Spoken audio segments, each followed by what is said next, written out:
कन्हैया कुमार बेगूसराय अपने घर मतदान के लिए पहुंचे हैं और इस बार दिल्ली से उम्मीदवार है, नॉर्थ ईस्ट लोकसभा सीट से। और कन्हैया, इस बार बिहार में कितनी बड़ी चुनौती है इंडिया गठबंधन के लिए सीटें जीतना? पिछली बार एक सीट जीती थी कांग्रेस। 2019 जितनी बड़ी चुनौती तो नहीं है, क्योंकि सारे संगठन जो हैं, सारी पार्टियां साथ में हैं। बेगूसराय की भी अगर हम बात करें तो आरजेडी का अलग से कैंडिडेट नहीं है। आरजेडी, सीपीआई, कांग्रेस सब लोग जो है साथ में हैं। नहीं, मेरा है, ये आपका है। अच्छा, तो चुनौती ज़्यादा नहीं। कल प्रधानमंत्री मोदी ने पटना में रोड शो किया और रोड शो पहली बार किसी प्रधानमंत्री ने पटना में किया हो, तो आपको लगता है कि इस रोड शो के बाद इसका कोई बात है? प्रधानमंत्री जी नीम के पेड़ पे चढ़ जाएं तो हम कहें पहली बार कोई प्रधानमंत्री नीम के पेड़ पे चढ़ा है? रोड शो तो करते रहते हैं ना, कोई पहली बार तो रोड शो नहीं किए हैं, पटना में भी किए हैं। सवाल ये है कि उस रोड शो से बिहार की जनता को क्या मिला।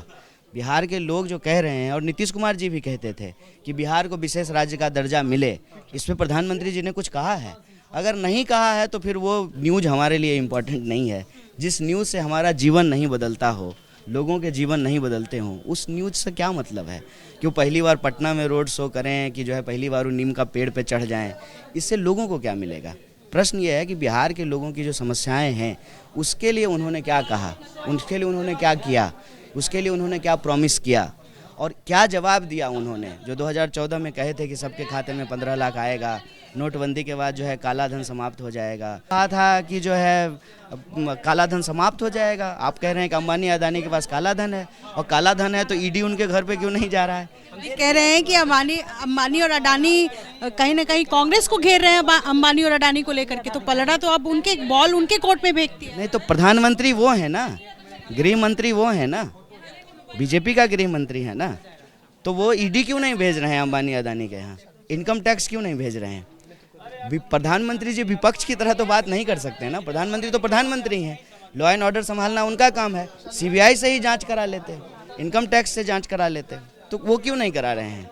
वो आरोप वो नहीं लगा सकते हैं ना विपक्ष की तरह, वो तो प्रधानमंत्री हैं 2 बार से। केजरीवाल ने कहा कि 75 साल में रिटायर कर जाएंगे प्रधानमंत्री, और अमित शाह ने कहा कि नहीं, पूरा कार्यकाल तय करेंगे पीएम। ये तो हम कब से कह रहे हैं कि वो अपने भतीजे के लिए मेहनत कर रहे हैं, ये तो हम कब से कह रहे हैं।